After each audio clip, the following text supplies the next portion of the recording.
Sim. Bom dia a todos. Meu nome é Isabelle dos Santos Xavier Dias e eu sou candidata para o cargo de professora adjunta em histologia na setorização pesquisa translacional. Então, eu venho aqui dar uma aula de histologia do sistema reprodutor feminino com enfoque em alunos de graduação na área de ciências da saúde. Então, para começar, eu coloquei aqui como que essa aula vai ser conduzida. Na primeira parte, eu vou fazer uma descrição geral dos órgãos dos sistemas reprodutores femininos e depois eu vou focar nas características morfológicas, englobando as características microscópicas, histológicas, sempre procurando correlacionar a estrutura com a função. Então, né, esses órgãos do sistema reprodutor feminino, que são os ovários, a tuba uterina, útero e vagina, as glândulas mamárias, e na parte final vou propor uma atividade que é uma atividade colaborativa e ativa nos alunos. Né? Então, sendo que essa parte 5 e 6, né, vai envolver alguns aspectos da pesquisa translacional, como esses conhecimentos que a gente tem hoje em dia nessa área, né, de útero e glândulas mamárias, como que esse conhecimento pode ser aplicado na prática clínica. Então, começando aqui descrevendo a característica geral dos órgãos do sistema reprodutor feminino. Então, a gente tem aqui os órgãos genitais femininos internos, que são os ovários, o par de tubas uterinas e o útero e a vagina, que ficam localizadas aqui na cavidade pélvica da mulher. E temos também a genitália externa, que são os lábios maiores, menores e o clitóris, que são aqui considerados em conjunto como a vulva. Então, começando aqui com o ovário, né? Então, o ovário, que é esse órgão que ele é responsável pela produção de hormônios sexuais femininos, né? Os andrógenos e progesteronas. Então, aqui no ovário, a gente tem vários folículos e esses folículos estão em diversos estágios de maturação. E nesses folículos, a gente tem os ovócitos, que são as células responsáveis pela reprodução feminina, que essas células são os gametas que vão gerar os gametas haploides das mulheres. Tá? Então, aqui a gente tem essa imagem mostrando que no ovário a gente tem esses folículos em diversos estágios de diferenciação. Então, aqui mostrando um esquema em que a gente consegue aqui observar que essa região externa do ovário, né, o ovário tem essa superfície amendoada, e a gente tem aqui, recobrindo o ovário, essa estrutura chamada de epitélio germinativo, que é composto de um tecido epitelial simples cúbico. Esse nome, epitélio germinativo, é devido à crença de que essas células originariam os gametas do ovário. Só que, posteriormente, devido a pesquisas, foi descoberto que, na verdade, os gametas são derivados de células germinativas primordiais que vêm lá do saco vitelínico e vão para a gônada em desenvolvimento durante a vida intrauterina. Então, esse nome, epitélio germinativo, né, não corresponde com a função ali do, no ovário, tá? Então, logo abaixo do epitélio germinativo, a gente tem a túnica bugínea, aqui representada em amarelo. Essa túnica bugínea é uma cápsula de tecido conjuntivo que envolve externamente o ovário. E aqui a gente consegue observar que no ovário a gente tem essa região externa, onde tem os folículos em diversos estágios de maturação, que é a região cortical, e aqui a região interna, que a gente tem a região medular, onde a gente tem uma vascularização, intensa vascularização aqui, e tem também componentes do estroma ovariano, que a gente vai ver mais adiante. Então, aqui mostrando uma imagem histológica de um ovário, onde a gente consegue observar essas duas regiões, essa região cortical, com esses folículos em diversos estágios de desenvolvimento, e aqui a região medular, onde a gente consegue observar aqui esses vasos sanguíneos nessa região central. Então, aqui nessa outra imagem, em maior aumento, a gente consegue observar aqui na região cortical, em maior detalhe, aquele epitélio germinativo que eu mostrei anteriormente, com esse tecido epitelial simples cúbico, essas células cuboides. Aqui embaixo, essa túnica albugínea, que tem, né, essas fibras de colágeno aqui. E aqui próximo à túnica bugina, a gente consegue observar alguns folículos primordiais.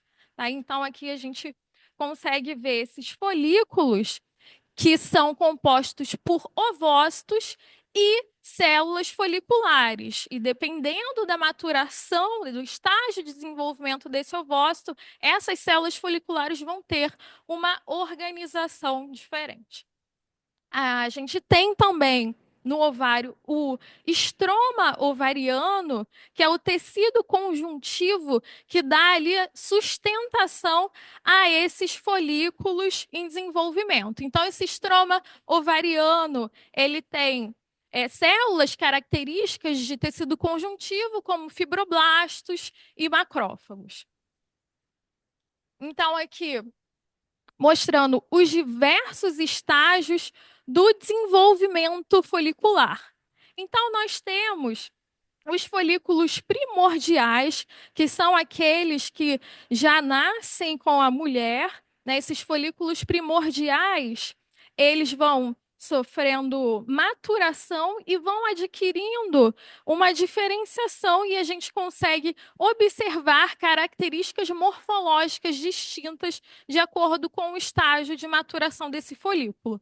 Então, a gente pode classificar esses folículos como folículos primordiais, os folículos em crescimento, que podem ser os folículos primários maduros, os multilaminários, os secundários, e o folículo maduro, que é esse folículo aqui chamado também de antral ou de Graaf. Então, vamos ver cada uma dessas características. Mas antes disso, eu trouxe aqui uma imagem de microscopia eletrônica de varredura, que é uma técnica muito utilizada em pesquisas e também na didática, e que a gente consegue observar aqui esse folículo ovariano e a sua composição nesse nível ultraestrutural. Então, a gente consegue observar o ovócito aqui, essa trama emaranhada, é a zona pelúcida desse ovócito, e aqui são as células foliculares aqui recobrindo esse ovócito. Então, começando com o folículo primordial. O folículo primordial, ele tem a localização logo ali abaixo daquela túnica albugínea. E esse folículo, como eu falei anteriormente, ele é composto pelo ovócito, que é o gameta, e pelas células foliculares, que nesse estágio elas têm essa conformação achatada. Então, são células pavimentosas aqui dispostas ao redor do ovócito. Existe uma lâmina basal aqui envolvendo esse folículo, e aqui a gente consegue observar essas células foliculares do estroma ovariano que circundam esse ovócito, que vai ter também um papel importante durante o desenvolvimento e maturação dos folículos. Então, a gente consegue ver aqui a nível ultraestrutural alguns componentes aqui citoplasmáticos desse ovócito, como o corpúsculo de Balbiani, por exemplo, né? Ainda não se sabe muito bem qual seria a função exata, existem alguns estudos de pesquisa básica investigando, mas é um acúmulo, né, de vesículas de Golgi, retículo endoplasmático, que supõe estar envolvido ali na polaridade celular do ovócito, desenvolvendo ali a polaridade das organelas e no desenvolvimento inicial do embrião. Então, aqui essa imagem histológica está mostrando alguns folículos primordiais que a gente consegue observar que essas células foliculares pavimentosas ao redor dos ovócitos.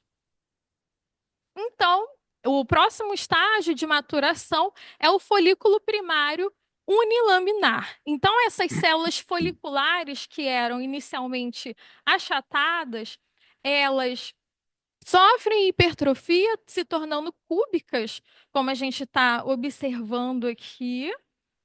E nesse estágio, o ovócito ele vai começar a sintetizar glicoproteínas sulfatadas que vão originar uma camada que é amorfa chamada de zona pelúcida.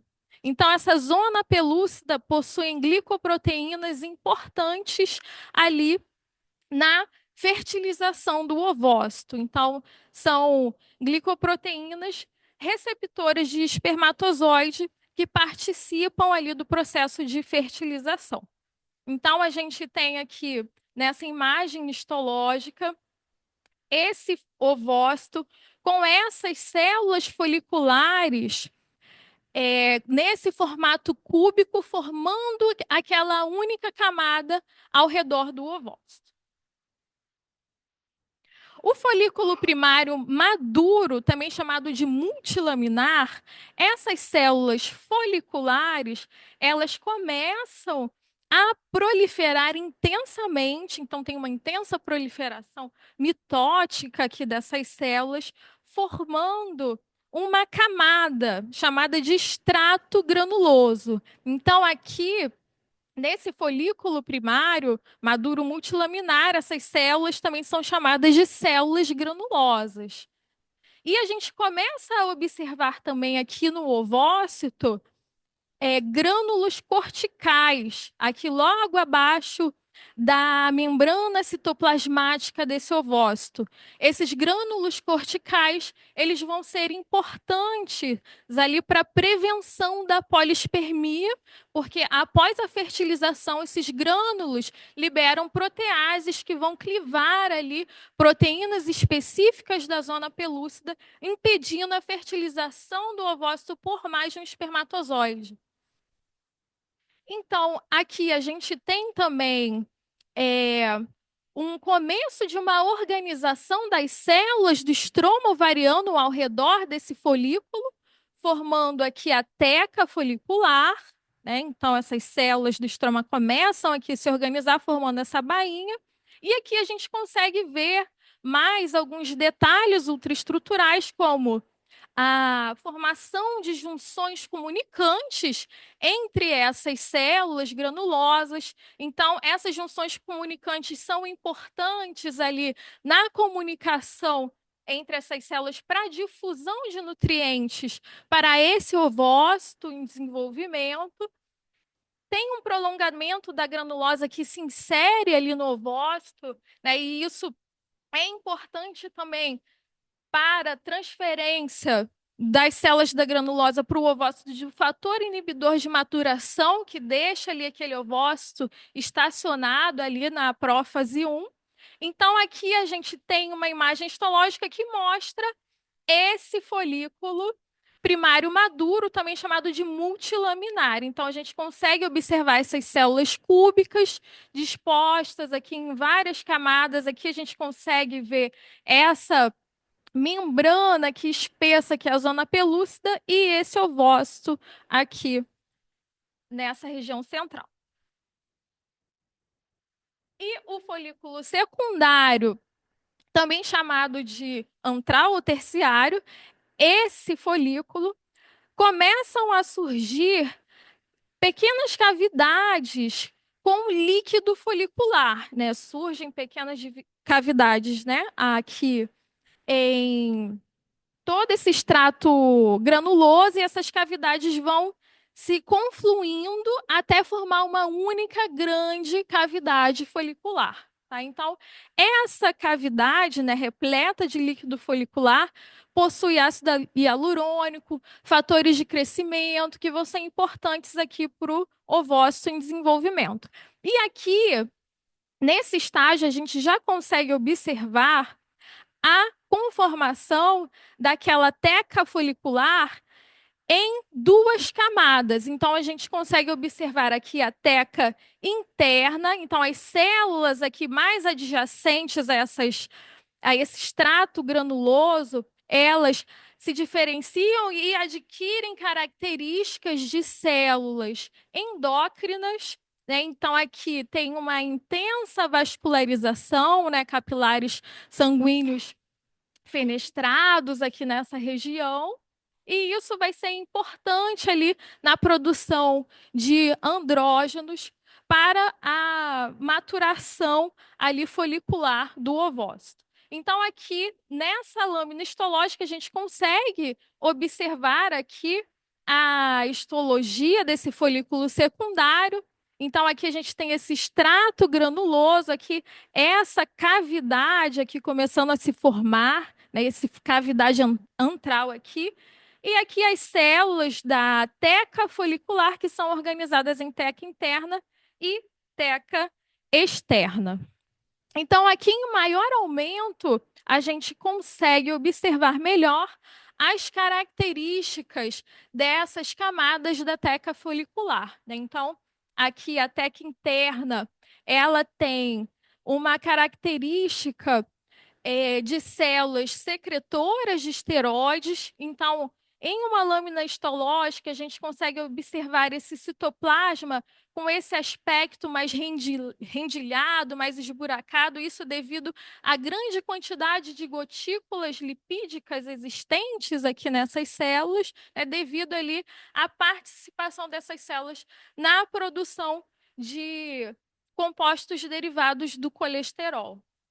E aqui, essa conformação da teca externa, né, que a gente tem células musculares lisas e fibras de colágeno se organizando aqui ao redor do folículo.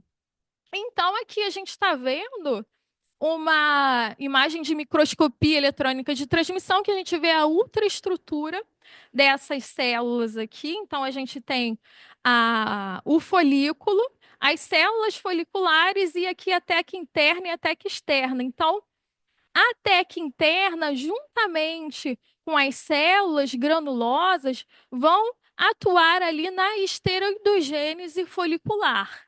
Então, a gente tem aqui as células da teca interna, né, produzindo androgênios a partir de precursores do colesterol. Esses androgênios, né, são difundidos aqui para as células da granulosa, que, sob estímulo da FSH, estimula uma enzima chamada aromatase. E essa enzima, ela vai converter esses precursores em estrógenos. Então, uma correlação clínica, né, desse conhecimento que a gente tem seria na utilização de inibidores da aromatase como um tratamento farmacológico para alguns tipos de câncer de mama. Então, existem alguns tipos de câncer de mama que são sensitíveis a estrógenos, então elas sofrem uma proliferação celular ali dependente de estrógenos, e os inibidores de aromatase, né, vão atuar diminuindo esse nível de estrógenos ali. Então, inibindo a proliferação dessas células cancerosas. Então, aqui a gente tem, por último, o último estágio de diferenciação e maturação folicular, que é o folículo maduro. Então, a gente tem aquelas pequenas cavidades que se fundem, formando esse único grande folicular. Então, aqui a gente compara, né, esse tamanho do folículo maduro com os outros folículos aqui, por exemplo, dois folículos primordiais, né, são muito maiores. E a gente vê que as células da granulosa se organizam aqui nessa região, formando um pedestal aqui para esse ovócito, nessa região chamada de cúmulo oóforo.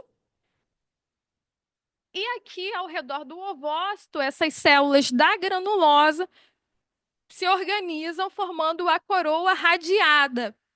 Então, essas células da granulosa vão ser liberadas juntamente com o ovócito durante a ovulação.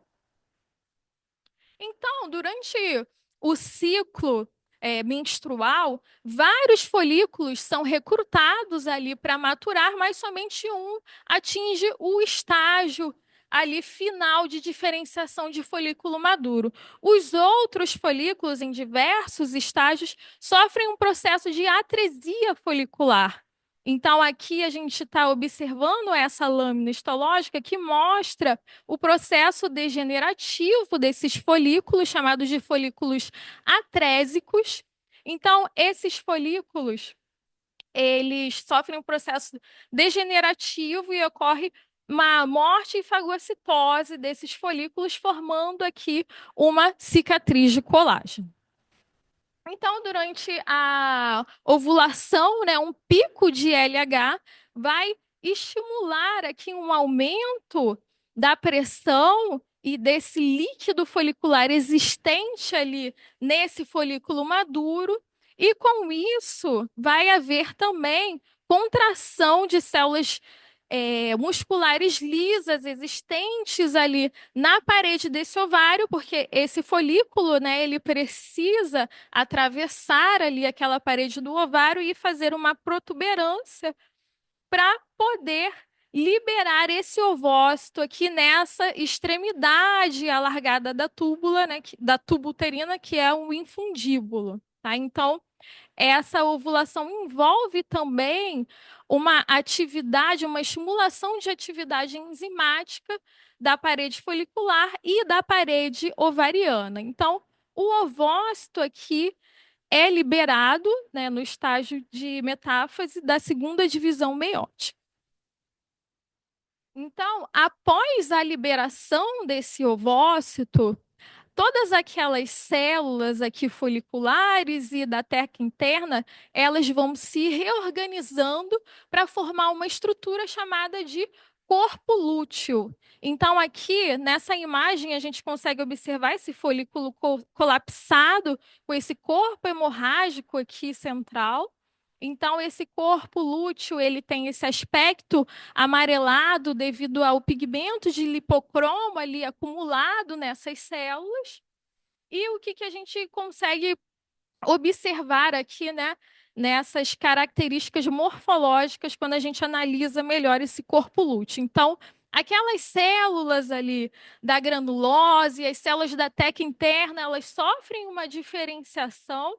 Então, essas células da granulosa vão formar células granuloluteínicas e as células da teca interna vão formar células tecoluteínicas, né, que vão atuar ali na produção de estrógeno, androgênios e progesterona, que vai ser importante ali no desenvolvimento endometrial para a possível implantação de um embrião, se ocorrer a fecundação.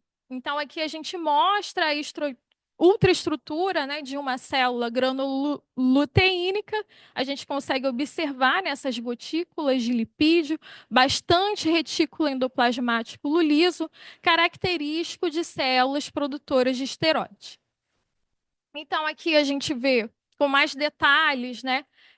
Aqui em maior aumento esse corpo lúteo, essa cavidade central aqui, que é preenchido, né, por tecido conjuntivo, após o extravasamento do líquido folicular. A maior parte do corpo lúteo é formado por células granuloluteínicas, que a gente vê aqui em maior aumento. Essas células têm um maior volume, como a gente consegue observar, em comparação com as células tecoluteínicas, que elas estão em menor número e aqui no corpo lúteo localizada aqui nessas regiões de pregas indicadas aqui pelas setas. Então, se houver fecundação, né, o blastocisto implantado, ele estimula o hormônio beta-HCG, que vai estimular o crescimento, formando um corpo lúteo gestacional. Esse corpo lúteo gestacional, ele permite ali o desenvolvimento do embrião no endométrio até a completa formação da placenta. Então, esse corpo lúteo, ele permanece ali ativo durante 4, 5 meses gestacionais e sofre um processo de involução. Se não houver fecundação, né, aquele estímulo inicial de LH mantém esse corpo lúteo ativo e funcional, né, durante de 10 a 12 dias. E se não houver fecundação, não tem estimulação e esse corpo lúteo degenera. Então, o endométrio ele vai entrar na fase isquêmica devido a um declínio no nível de progesterona e vai ocorrer a menstruação. Então, esse corpo lúteo, né, que involui, né, e sofre esse processo de degeneração, é chamado de corpo albicans. Então, esse corpo albicans fica uma cicatriz de tecido conjuntivo denso decorrente da involução desse corpo lúteo. Então, agora, falando sobre a tubuterina, é um par, né, é um órgão, né, fibromuscular, né? A gente tem um par de tubas uterinas e essas tubas desempenham papéis importantes ali, tanto na recepção do ovócito após a ovulação, também na recepção e no transporte dos espermatozoides e na promoção de um ambiente adequado para a fertilização, devido ali à presença de algumas células naquele epitélio de revestimento interno dessa tuba. E ela participa também no transporte, né, do zigoto, caso o ovócito seja fertilizado, para que o interior da cavidade uterina. Então, aqui macroscopicamente, a tuba uterina, ela possui essas 4 porções. Então, nós temos aqui o infundíbulo, que é essa parte, essa extremidade distal. Esse infundíbulo tem essa porção mais dilatada, com projeções digitiformes, que são as fímbrias. Aqui tem a região da ampola, que é a maior porção da tuba uterina. E aqui a gente tem a região de istmo, e essa porção aqui que adentra a cavidade uterina é chamada de porção intramural. Então, observando a parede dessa tuba uterina, conseguimos observar que essa parede tem 3 camadas, né? Então, a gente tem uma camada mucosa, que é de revestimento interno, né, com epitélio simples colunar e lâmina própria. A gente tem uma camada muscular, que tem camadas de músculo liso, circular interno e longitudinal externo, e uma camada serosa, né, que é mesotélio e tecido conjuntivo. Então, principalmente a camada mucosa, ela sofre modificações ali, dependendo da região da tuba uterina. Então, aqui a gente tem cortes transversais de diferentes regiões que mostram que essa característica morfológica é diferente em cada região. Então, aqui, por exemplo, na região da ampola, a gente consegue observar essa mucosa fazendo pregas bem profundas, adentrando ali o lúmen da tuba uterina, tá? E a gente consegue observar também essas camadas musculares aqui, a camada serosa, que é uma camada bem fina aqui, externa da tuba uterina. Então, aqui comparando a região do infundíbulo e a região do istmo, então, A região do infundíbulo tem esse lúmen bem mais dilatado e essas pregas mucosas aqui bem mais desenvolvidas e pronunciadas do que aqui na região do istmo, por exemplo. Então, na região mucosa, a gente tem um epitélio, que é chamado de epitélio cilíndrico simples, e ele é um epitélio secretor, né? Então, esse epitélio contém tanto células ciliadas quanto células secretoras. Essas células ciliadas, elas vão possuir um batimento ativo em direção à cavidade uterina e vai auxiliar no transporte, né, do ovócito ou do zigoto em direção à cavidade uterina. Lembrando que as células ciliadas não são o único mecanismo. A atividade muscular peristáltica ali da camada muscular da tuba uterina também auxilia nesse transporte, né, do zigoto ou do ovócito até a cavidade uterina. Essas células secretoras, né, têm essa coloração mais intensa na histologia, né, devido aos grânulos secretores que existem no citoplasma dessas células, e elas vão produzir ali substâncias nutritivas e protetoras para o zigoto ali em desenvolvimento. E essas células sofrem influências cíclicas hormonais também, né, sofrendo hiperplasia, hipertrofia, na influência, né, de progesterona e estrógenos.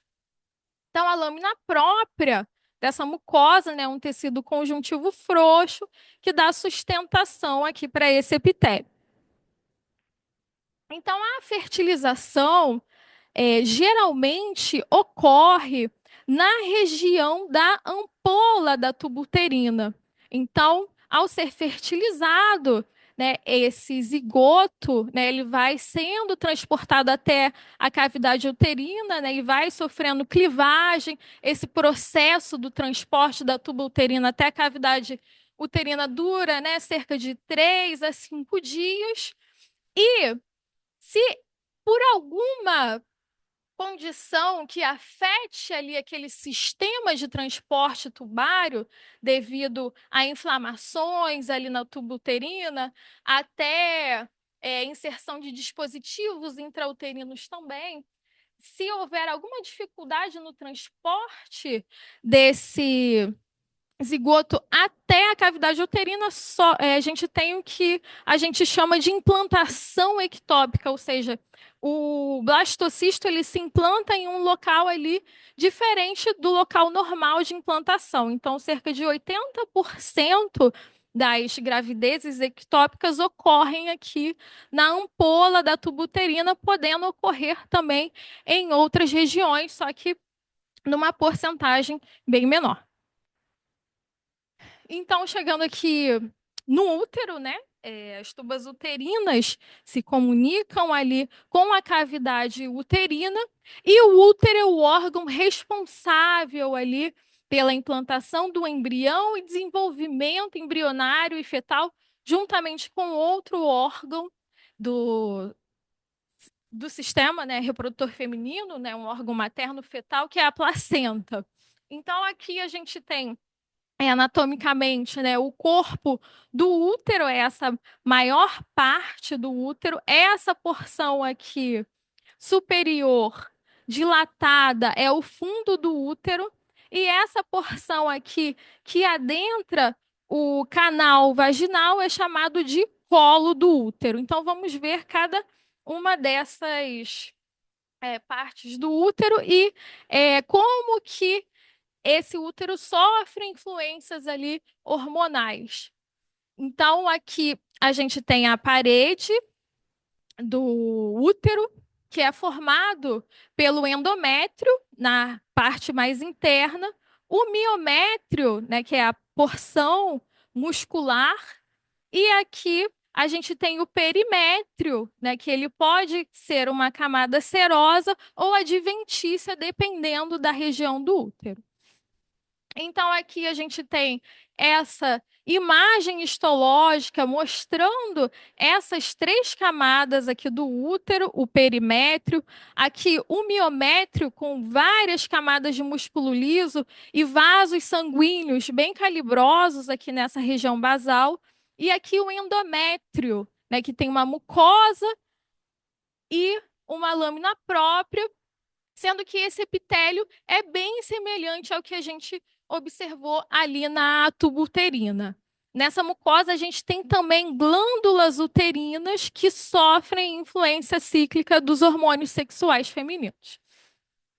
Então, o endométrio, né, que é aquela camada ali da mucosa mais interna do útero, sofre influências cíclicas, né? Então, tem alterações morfológicas durante o ciclo menstrual e essas alterações morfológicas são influenciadas, né? Tanto por hormônios gona- gonadotrópicos, né, como FSH, LH, os hormônios aqui produzidos pelo ovário durante a fase folicular e a fase lútea, que vão estimular ali a descamação, a proliferação e a regeneração do endométrio, né? Então a gente tem referente aqui ao endométrio, né, a fase menstrual, onde essa camada sofre descamação, a fase proliferativa, em que essas células, né, são estimuladas a proliferar sobre estímulo aqui de estrogênio, e a fase secretora, né, quando essas glândulas uterinas são estimuladas a produzir ali uma secreção, esperando ali a implantação do embrião. Então, aqui a gente consegue observar essa região de endométrio, aqui essa região de miométrio, e aqui uma lâmina histológica mostrando essas duas camadas. Então, a gente consegue observar que esse endométrio, né, tem esse epitélio superficial, e aqui, na lâmina própria, a gente tem várias glândulas tubulosas, que aqui no esquema a gente vê que essas glândulas são ramificadas aqui nessa porção basal. E esse endométrio, ele tem suprimento sanguíneo diferenciado, né? Em duas camadas, né? Aqui no extrato basal e no extrato funcional, né? Ambas as camadas sofrem influências cíclicas de hormônios femininos, porém, o extrato funcional, né, que vai descamar durante a menstruação e regenerar durante ali a fase proliferativa. O extrato basal ele vai atuar como fonte de regeneração desse extrato funcional que é perdido durante a menstruação. Então aqui a gente tem mostrando, né, como que ocorre essa perda da camada funcional, né, que é a menstruação, né? Então aqui a gente tem, né, ramos da artéria uterina, né, ali no miométrio, que vão fornecer suprimentos sanguíneos aqui, tanto para a camada basal quanto para a camada funcional, né? Então, aqui a gente tem artérias basais, artérias retas, arqueadas e espiraladas. Essas artérias espiraladas, elas passam por uma contração e interrompe ali o suprimento sanguíneo para esse extrato funcional. E esse suprimento sanguíneo, né, não é afetado aqui na camada basal, sendo que a camada basal ela continua aqui nessa região, né? Então aqui essa camada funcional, né, devido a essa isquemia, né, ela se inunda de sangue, e essas células aqui, tanto as células aqui do estroma endometrial, as glândulas, o epitélio são descamadas, se desprendem, né, e descem ali na cavidade uterina, que a gente chama de menstruação. Então, aqui a gente tem as alterações histológicas que acontecem durante essas fases. Então, a gente tem aqui na fase proliferativa, né, então mostrando aqui em menor e em maior aumento, A gente tem aqui mostrando o endométrio, e essa linha tracejada, né, está mostrando a divisão entre o extrato funcional e o extrato basal do endométrio. Então, aqui na fase proliferativa, quando a gente observa em maior aumento esse extrato aqui funcional, a gente observa essas glândulas tubulares do endométrio, que são retilíneas. Aqui na fase secretora, esse extrato funcional bem mais desenvolvido, proliferado. Aqui em maior aumento a gente consegue ver essas glândulas tortuosas com lúmen bem amplo e dilatado, com acúmulo de secreção no seu interior. E aqui na fase menstrual, né, esse extrato aqui funcional isquêmico, e a gente consegue observar aqui em maior aumento a lâmina própria aqui inundada de sangue, caracterizando ali a fase menstrual. Então, uma correlação, né, desse conhecimento em uma prática clínica, né, seria a obtenção de células-tronco a partir desse sangue menstrual, né? Porque como a gente viu, esse endométrio, ele tem uma alta capacidade regenerativa. Então, naquele extrato basal ali, tem células-tronco responsáveis ali pela proliferação e regeneração daquele extrato funcional.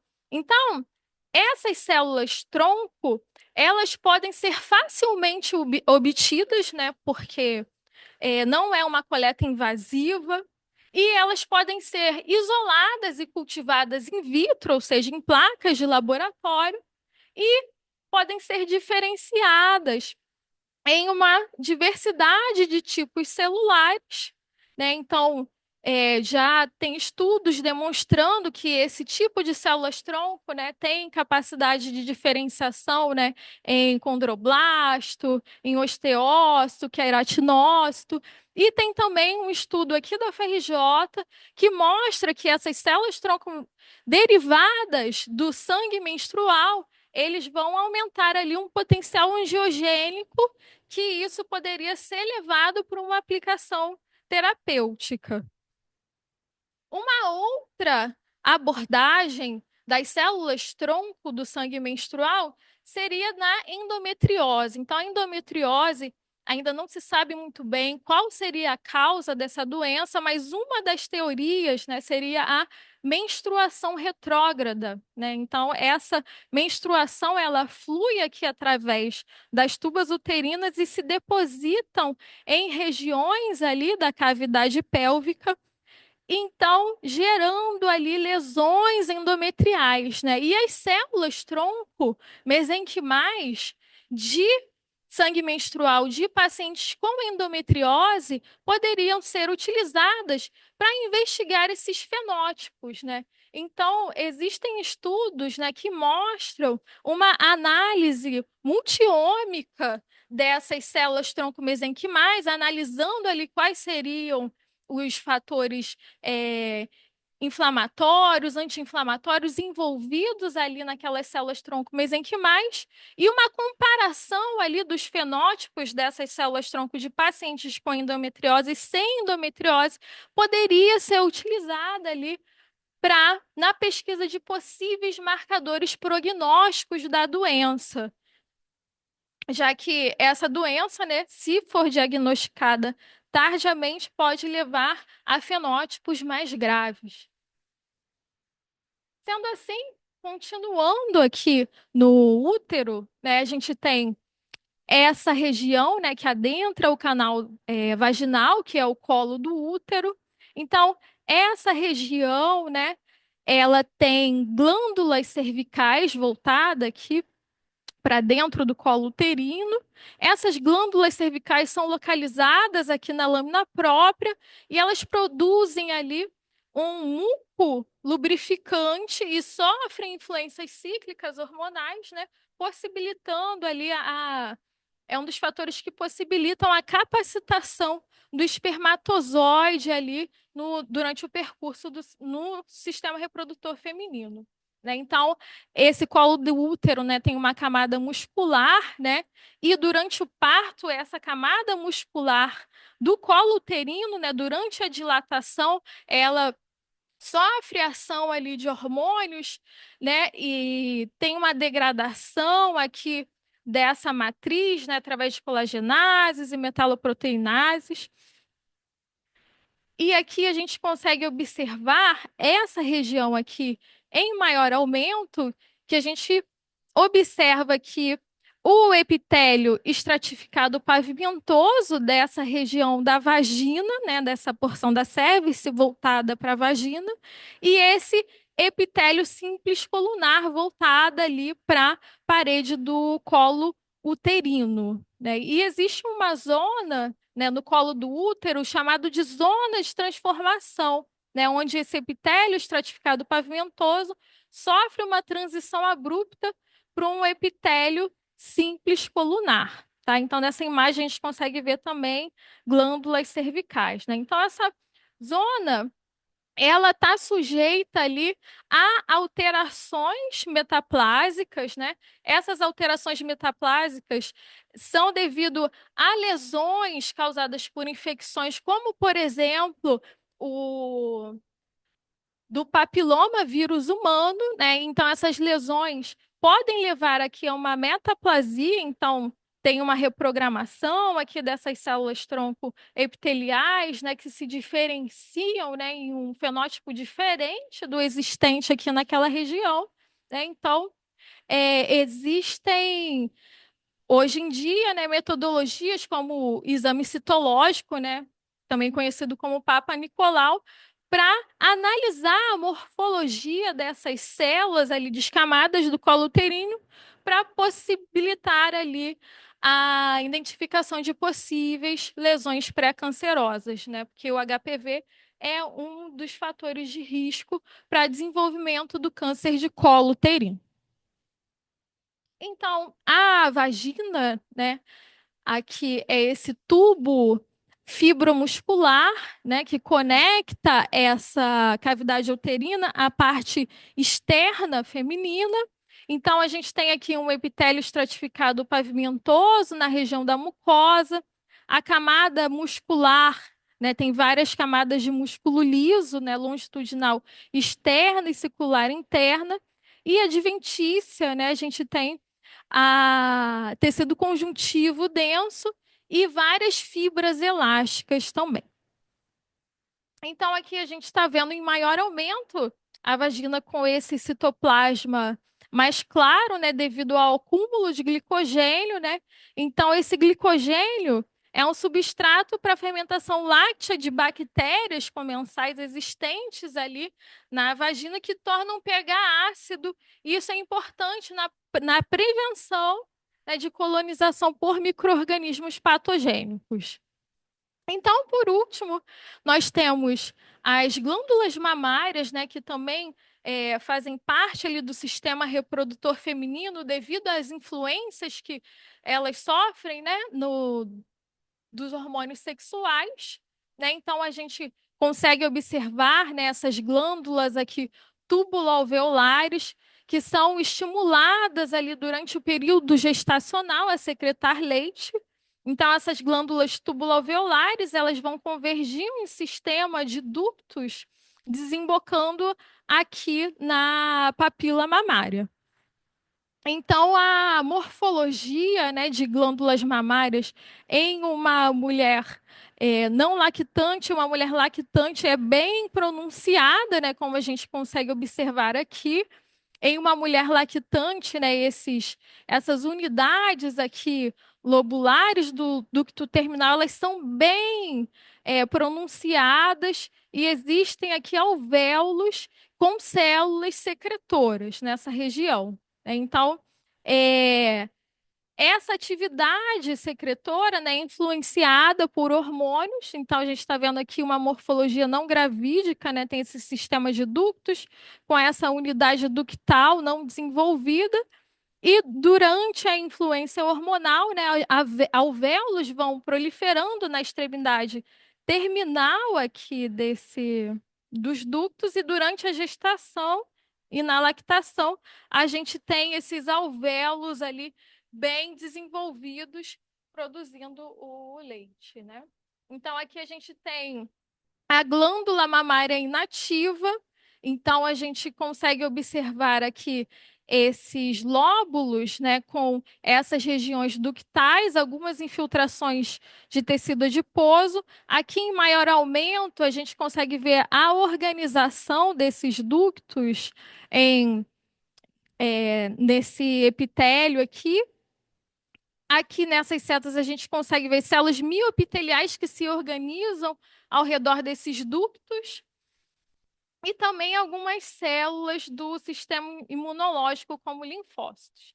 E aqui na glândula mamária ativa, a gente consegue observar, né, que essas unidades aqui secretoras, né, são bem desenvolvidas, com um acúmulo de secreção aqui dentro, e a gente consegue observar aqui no tecido conjuntivo, ao redor dessas unidades de secreção, células como plasmócitos, né, que vão ser importantes na produção de anticorpos que vão ser passados ali para o leite materno. Então, essa glândula mamária, né, ela tem uma célula que tem o seu mecanismo de secreção tanto apócrino quanto merócrino, né? Então, essa secreção apócrina é a gordura ali do leite, então pedaços do citoplasma apical são desprendidos e liberados ali no lúmen do alvéolo, e uma secreção merócrina também, né? Então, a proteína do leite é liberada ali por exocitose, tá? Então, como que a gente pode adequar, né, esse conhecimento para a prática clínica, né? Então, o câncer de mama, né, que afeta ali as glândulas mamárias, é um tipo mais comum de câncer que acomete mulheres em todo o mundo, né? E essa doença é uma doença muito heterogênea, dividida em vários subtipos de acordo com características musculares. Nos últimos anos, né, muitas pesquisas têm sido feitas, né, na busca ali de marcadores histopatológicos, na procura de identificar ali um melhor alvo terapêutico e na melhoria dos prognósticos dessa doença, né? Então, aqui tem um artigo no qual eu colaborei, né, um artigo de pesquisa básica que foi utilizado células in vitro, né? Mas já é um passo aí na translação dessa aplicação, né? Na criação de biomarcadores. Então, foi mostrado ali os perfis de expressão, né? De uma proteína supressora tumoral no ambiente tumoral de células cancerígenas, né? Em ambientes de hipóxia e de normóxia, né? E isso pode levar ao desenvolvimento de um novo biomarcador para o câncer de mama. Sendo assim, termino a minha aula com uma proposta de atividade didática, né? Então, os alunos vão responder a um quiz histológico. Eu vou colocar aqui uma lâmina histológica para a identificação de estruturas do sistema reprodutor masculino, utilizando lâminas virtuais obtidas do Histology Guide. E os alunos vão ser divididos em vários grupos para poderem identificar quais são aquelas estruturas apontadas. Então, eles vão ter 3 minutos para dar a resposta, e os alunos que acertarem vão fornecer um feedback para os alunos que erraram, e isso com o monitoramento do professor, fazendo ali uma colaboração, né, uma atividade colaborativa entre os alunos e um método assim ativo de aprendizagem. Então, muito obrigada, essa foi minha aula. Nada. Tá bom. Tá.